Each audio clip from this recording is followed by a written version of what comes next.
ഈശ്വര, എന്തിനാണോ ഈ പടകളെയൊക്കെ കെട്ടിയെടുത്തോണ്ട് വന്നത്? ഇതുങ്ങൾ ഇറങ്ങി പോവോ? എന്റെ അമ്മ ഞാനുള്ള ഒരാളൊക്കെ വിളിച്ചോ.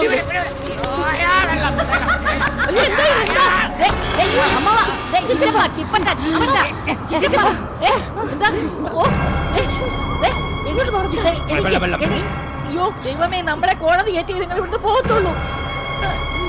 അപ്പൊ ഞാനിപ്പോ സ്വപ്നം കണ്ടാണല്ലേ, ഒരു യക്ഷി എന്നെ കഴുത്തി പിടിച്ച് ഞെക്കുന്നതായിട്ട് ഞാനിപ്പോ സ്വപ്നം കണ്ടേ.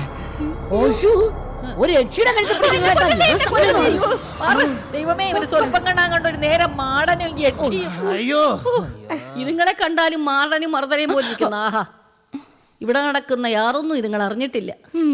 ഒരു കണക്കിന് ഇങ്ങനെ വീണ് കിടക്കുന്ന നല്ലത്. അതെ. ഓ,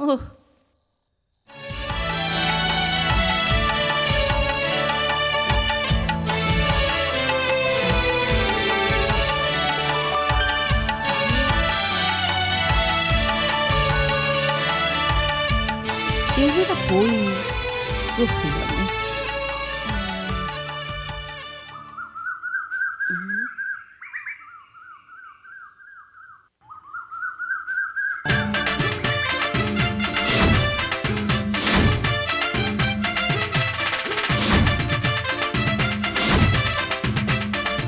അയ്യോ, എന്താ? ഞങ്ങളങ്ങനെ ഓരോ കൊച്ചു വർത്താനങ്ങളൊക്കെ പറഞ്ഞ് പല്ല് തേപ്പൊക്കെ നടത്തുവാ. അയ്യോ, റോഡാണ് അമ്മാവ്, അവിടെ തുപ്പരുത്. ആ അമ്മാവനല്ല, ചിറ്റപ്പൻ ചിറ്റപ്പൻ മുറ പോലും മറന്നു പോണു. ഞങ്ങള് തമ്മിലേ അടുത്തതെന്തോ. പക്ഷെ ഇന്നലെ എന്നെ കണ്ടപ്പോ നമുക്ക് പെട്ടെന്ന് മനസ്സിലായില്ല. ഞങ്ങള് തമ്മിൽ അടുത്ത ബന്ധമാണെന്നേ. ഞങ്ങളെ കണ്ടിട്ട് മനസ്സിലായില്ല. നിങ്ങൾ തമ്മിൽ ബന്ധമാണെങ്കിൽ നമ്മൾ തമ്മിൽ ബന്ധുക്കളായില്ലേ? പേരെന്താന്ന് പറഞ്ഞേ? പ്രഭാകരൻ. നമ്മുടെ പേരെന്തുവാ? എന്റെ പേര് റാംജി. നമ്മൾ തമ്മിൽ ഒടുക്കത്തെ ബന്ധമല്ലേ? കണ്ടാ, ഇതാണ് ബന്ധം. അയ്യോ, വായനശാല. ആദ്യമായിട്ടാണ് വായനശാല കാണുന്നത്. അയ്യോ, വായന എന്ന് വെച്ചാൽ ഞാൻ ചാവും. പ്രഭാരേട്ടാ, നാളെ തന്നെ മെമ്പർഷിപ്പ് എടുക്കണേ. നീ ധൃതി വെക്കാതെ യാത്രയും ചികിത്സയും എല്ലാം കഴിഞ്ഞിട്ട് സാവധാനം മെമ്പർഷിപ്പ് എടുക്കാം. ഇവിടെ പുതിയ പുസ്തകങ്ങളൊക്കെ കുറവാ. മതി, എനിക്ക് അത് കേട്ടാ മതി. പുതിയ പുസ്തകങ്ങൾ എന്ന് കേട്ടാ എനിക്ക് കലിയാ.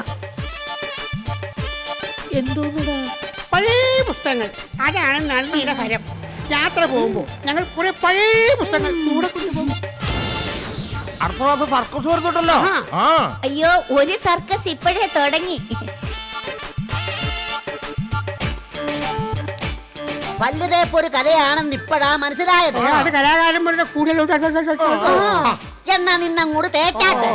അതെ, ഞാനൊന്ന് കലാപരമായിട്ട് തൂക്കിക്കോട്ടെ.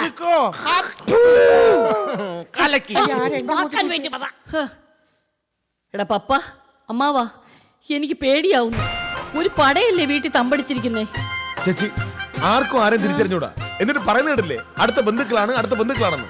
ഞാൻ ഇപ്പൊ വേണ്ട, ഏതായാലും ഇപ്പൊ ആരും പെടക്കണ്ട. നേരാ, ഒരു നേതാവ് പെട്ടെന്ന് ചാടി കയറി ആരെയും പെടക്കാൻ പാടില്ല മോളെ. ഇവര് പിടങ്ങി എനിക്ക് എന്ത് ഗുണവാ?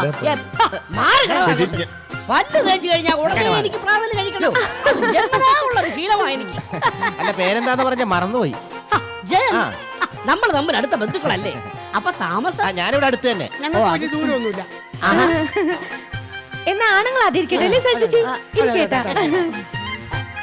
അതെ, നിങ്ങളിങ്ങനെ വർത്താനം പറഞ്ഞോണ്ടിരിക്കാണ്ട് കഴിക്കാനുള്ള ഭക്ഷണ സാധനങ്ങൾ എടുത്തോണ്ട് പോവാ. എനിക്ക് സമയത്ത് ഭക്ഷണം കഴിച്ചില്ലെങ്കിൽ ഞാൻ വൈലന്റ് ആവും. ഞാനും അങ്ങനെ തന്നെ. ഒരേ ഗ്രൂപ്പാ. കഴിഞ്ഞ വർഷം സുദേവന്റെ വീട്ടിൽ 2 മാസം ഞാൻ ഉണ്ടായിരുന്നു. ചെന്ന് 2ാമത്തെ ദിവസം ഇതേപോലെ തന്നെ ഞാൻ പല്ലും തേച്ച് ടേബിളിന്റെ മുമ്പിൽ വന്നിരുന്നു. ഇതുപോലെ തന്നെ ഞങ്ങളൊരു 3-4 ബാച്ച് ഉണ്ടായിരുന്നു. ആഹാരം വരാൻ അല്പം വൈകി. പിന്നെ അവിടെ കണ്ടതാണ് എന്റെ വിശ്വരൂപം. ഞാനങ്ങടെ എഴുന്നേറ്റ് ആ ടേബിളിന്റെ മുകളിലും ഇതേപോലെ ഒരു പാത്രം ഇരിപ്പുണ്ടായിരുന്നു.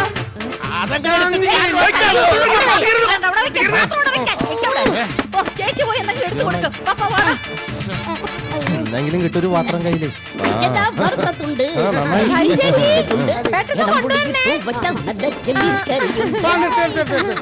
കൊണ്ടിന് എന്താണെന്ന് നോക്കട്ടെ. ഭർത്താണോ പൊരിക്കാണെന്ന് അപ്പം പറയാം. വിശന്നിട്ട് വേണ്ട, വയറ് അടിക്കുന്നു. പാത്രമില്ല. അമ്മാവാ, പപ്പ, ചേച്ചി, വേണ്ട, എനിക്കൊരു വിദേശത്ത് പോണ്ട. ഇതുങ്ങൾ എങ്ങനെയെങ്കിലും ഒന്ന് പറഞ്ഞയച്ചാ മതി.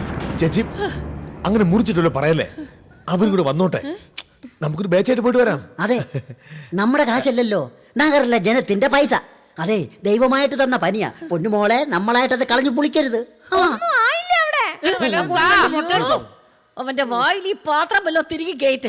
മിണ്ടില്ലേ മിണ്ടില്ലേ.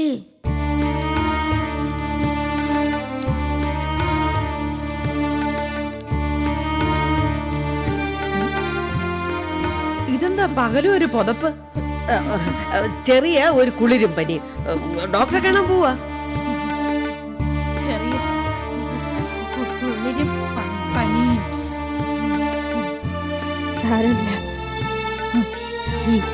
ഇവിടുത്തെ ഡോക്ടറെ കണ്ടിട്ട് വിലായി പോവാന്നാ പറയണ. കുളിര് കാരണം പല്ലികളൊക്കെ കൂട്ടിയിടിക്കണോണ്ട് വാക്കുകളൊന്നും പുറത്തു വരണില്ല. ഓ, അത് ശരി. എന്നാ ഞങ്ങള് പോയിട്ട് നമ്മള് വരട്ടെ. പോട്ടാ. നടന്നു. അതൊക്കെ. അയ്യോ.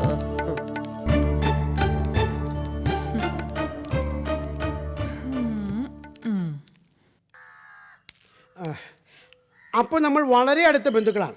പിന്നല്ലാതെ. അപ്പൊ പേരെന്താന്ന് പറഞ്ഞ? പ്രഭാകരൻ. നമ്മുടെ പേരെന്താ? റാംജി. ഓ, ഈ പേര് ഞാൻ എവിടെ കേട്ടിട്ടുണ്ട്. ഒരു സിനിമയിലുണ്ട് ആ. റാംജിയുടെ കൂടെ ഒരു വാലും കൂടി ചേർത്തിട്ട്. ഓ, സിനിമാക്കാർക്ക് ഇപ്പൊ കരക്കാരുടെ പേര് മോട്ടിക്കലല്ലേ പണി. കറക്റ്റാ താങ്കൾ പറഞ്ഞത്. എന്റെ പേര് സിനിമാക്കാർ മുഴുവൻ മോഷിച്ചേക്കാണ്. പഴയ സിനിമയിലെ നായകന്മാരുടെ പേര് പ്രഭാകരനല്ലേ, എന്റെ പേരല്ലേ? നേരാ. അതെ, അങ്ങനെ ഒരു തമിഴ് പുലി പ്രഭാകരൻ ചേട്ടന്റെ പേര് മോട്ടിച്ചിട്ടാണ്. സംശയമുണ്ടോ അതിന്? പക്ഷെ അതായോട് പറയാൻ നിൽക്കണ്ട, അല്ലെങ്കിൽ തന്നെ ഒരു കാരണം കിട്ടാൻ കാത്തിരിക്കാം. ഹലോ. ഹലോ. ആട്ടെ, എന്താ പ്ലാൻ? എന്ത് പ്ലാൻ? നോക്ക്, വൈകുന്നേരത്തിന് മുമ്പ് എല്ലാരും വീട്ടിൽ നിന്ന് ഇറങ്ങിക്കോണം. ഇറങ്ങിയില്ലെങ്കിൽ ഇറങ്ങിയില്ലെങ്കിലോ ഇനി ഒരിക്കലും നമ്മളെ വീട്ടിൽ നിന്ന് ഇറങ്ങാൻ പോകുന്നില്ല. കള്ളം പൊളിക്കരുത്. അവരുടെ മുമ്പിൽ നമ്മൾ മൂന്ന് പേരും മൂന്ന് വീട്ടിലെ ആൾക്കാർ. അതെ, അതെ, അതെ. മൂന്ന് വീട്ടിലെ ആൾക്കാർ. കേട്ടോ രാംജി, നമ്മുടെ ഈ അമ്മാവനുണ്ടല്ലോ, ചാണക്യനാ ചാണക്യൻ. അത് മാത്രം പറയരുത്, അത് ഞാൻ സമ്മതിച്ച് തരില്ല. ചാണക്യൻ അമ്മാവന്റെ കൂടെ എത്തണമെങ്കിൽ 7 ജന്മം കൂടി ജനിക്കണം. ഇപ്പോ ഈ ഐഡിയ തന്നെ എവിടെയോ കൂടി ഒരു ബന്ധമുള്ള ഈ വീട്ടിലേക്ക് കടന്നു ചെല്ലാനുള്ള അമ്മാവന്റെ പ്ലാനിങ് കണ്ടില്ലേ? നമ്മൾ 3 പേരും 3 വീട്ടുകാരാണ് പ്ലാൻ ചെയ്ത് ബുദ്ധിപരമായി വീട്ടിൽ കയറുക. എനിക്ക് അഭിമാനമുണ്ട്. എന്തിന്? അമ്മാവന്റെ മൂത്ത മോളെ കല്യാണം കഴിച്ചതിൽ എനിക്ക് അഭിമാനമുണ്ട്. എനിക്കുമുണ്ട് അഭിമാനം. അമ്മാവന്റെ 2ാമത്തെ മകളുടെ കഴുത്തിൽ താലി കെട്ടാനുള്ള മഹാഭാഗ്യം എന്റെ തലയിലാണല്ലോ ഭഗവാൻ തന്നിരിക്കുന്നത്. അമ്മാവ, എന്നെ ഇങ്ങനെ സ്തുതിക്കരുത്. എല്ലാം പൂർവ്വജന്മ പുണ്യം. കാരണവന്മാർ ചെയ്തു തന്ന സദ്ഗുണത്തിന്റെ ഫലം അത്രേ ഞാൻ കണ്ടിട്ടുള്ളൂ. കർമ്മം ചെയ്യുക, കർമ്മം ചെയ്തുകൊണ്ടേയിരിക്കുക. അപ്പോ ജീവിതത്തിന് അർത്ഥമുണ്ടാവും. പിന്നെ അമ്മാവ, സ്ത്രീധനത്തിന്റെ ബാക്കി ഞാൻ പറഞ്ഞിട്ടില്ലേ പ്രഭാകര? നഷ്ടപ്പെട്ടതോടൊപ്പം നീ എന്തിനു ദുഃഖിക്കണം? നീ നേടിയതെല്ലാം നീ കൊണ്ടുവന്നതാണോ? പ്രയാസമുണ്ടാക്കുന്ന കാര്യങ്ങളെല്ലാം മറന്നേക്കുക, എന്നിട്ട് കർമ്മം ചെയ്യുക. വലിയൊരു മേച്ചിൽ പുറത്താണ് നാം എത്തിയിരിക്കുന്നത്. ആവശ്യമില്ലാത്തത് ചിന്തിച്ച് സമയം കളയാതിരിക്കുക, മേഞ്ഞുകൊള്ളുക. വരൂ, ഭക്ഷണം കഴിക്കാൻ പോ. അല്ല, ഇടയ്ക്കൊരു ഫുഡ് കഴിച്ചു, പക്ഷെ അത് ദേഹത്തെ പിടിച്ചിട്ടില്ല. ഞാൻ പറയാറില്ലേ, നമ്മൾ കർമ്മം ചെയ്തുകൊണ്ടേയിരിക്കുക. പിടിക്കുന്നതും പിടിക്കുന്നതും ഭക്ഷണത്തിന്റെ കാര്യം. നമ്മൾ കർമ്മം ചെയ്തുകൊണ്ടേയിരിക്കുക. മനസ്സിലായില്ലേ? വാ മക്കളെ. ഓ, സത്യം പറഞ്ഞ മക്കളെ, എനിക്കിപ്പോ പനി മാറി. എനിക്കിപ്പോ വിറയല്. ഇതുങ്ങളെ എങ്ങനെ ഈ വീട്ടിൽ നിന്ന് അടിച്ചിറക്കുമെന്ന് ഓർത്തുള്ള വിറയല്. ഞാൻ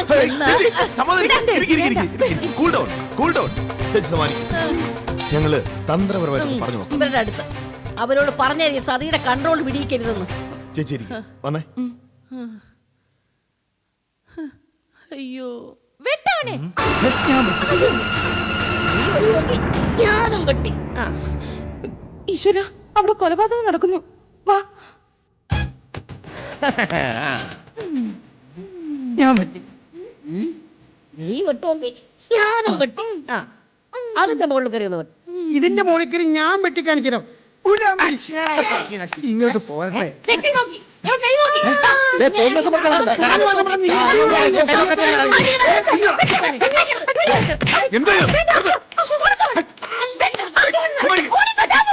എന്താ നിന്റെ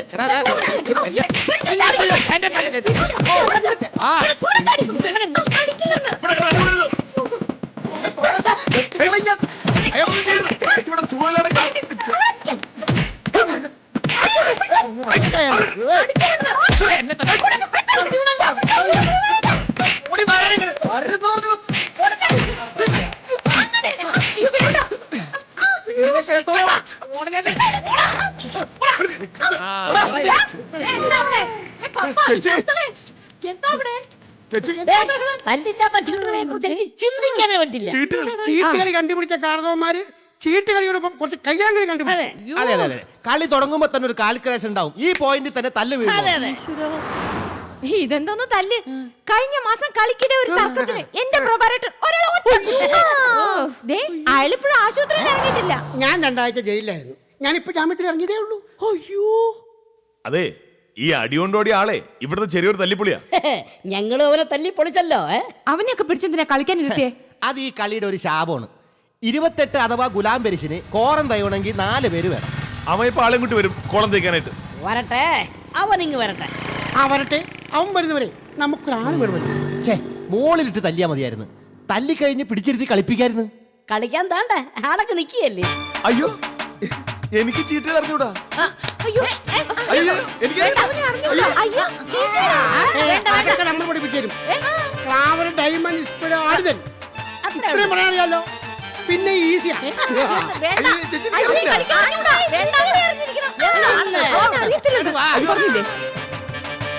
അവനെ കളിപ്പിക്കുന്നത് ഒരു കുഴപ്പമില്ല, ഒരു കുഴപ്പമില്ല.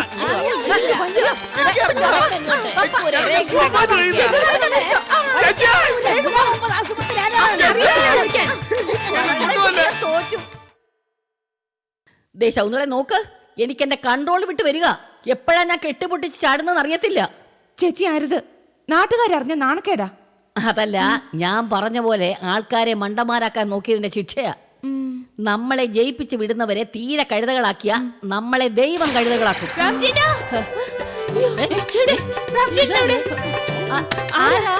ഇതിലാരാ? സതി ചേച്ചി. ഈശ്വര, പത്രത്തിൽ പരസ്യങ്ങൾ വന്നതാണല്ലോ. അതെ, ചികിത്സിക്കാൻ വിദേശത്ത് പോകുന്നല്ലേ? ഐഡിയ മാറ്റി മറ്റേ സ്ഥലത്ത് പോകുന്നില്ല. മരണം വരെ ഇവിടെ ആയിരിക്കും. വീണ് കാറ്റ് പോകുമ്പോ കട്ടപ്പുറത്ത് വെച്ച് എരിക്കുന്നത് ഇവിടെ ആയിരിക്കും. എവിടെ റാംജേട്ടൻ? എവിടെ? ഞാൻ നേരത്തെ അങ്ങ് പോകാം, നീ 2 ദിവസം കഴിഞ്ഞ് വന്നേക്ക് എന്നൊക്കെ വിളിച്ചു കൊണ്ടിട്ട് ഒറ്റ ഓട്ടമായിരുന്നു. റാംജേട്ടന്റെ ബന്ധുവാ സതി ചേച്ചി. ഇതിലാരാ സതി ചേച്ചി?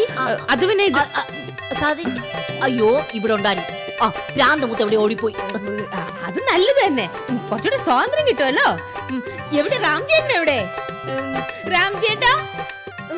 റാംജേട്ടാ, റാംജേട്ടാ, ഒച്ചപ്പാടുണ്ടാക്കണേ. യോ റാംജേട്ടാ. ഇതിലാരാ റാംജിത് വരുള്ളത്? ഞാൻ തന്നെയുള്ള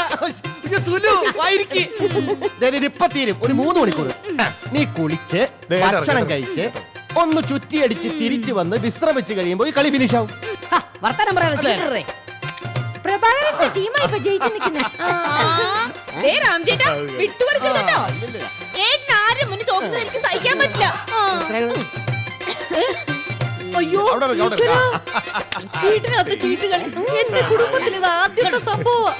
എന്ന് വെച്ചാൽ ഞങ്ങളാരും നിന്റെ കുടുംബത്തിലുള്ളതല്ലെന്ന് അല്ലേ മക്കളെ, പപ്പ മോശമാ, എഴുന്നേക്കടാ. എന്റെ ചേച്ചി, ലഹരിയുടെ കാര്യത്തിൽ ചീട്ടുകളി ക്രിക്കറ്റ് കളിയേക്കാൾ മേളില്ല. ഞാനും അതിന് അടിമയായിക്കൊണ്ടിരിക്കുക.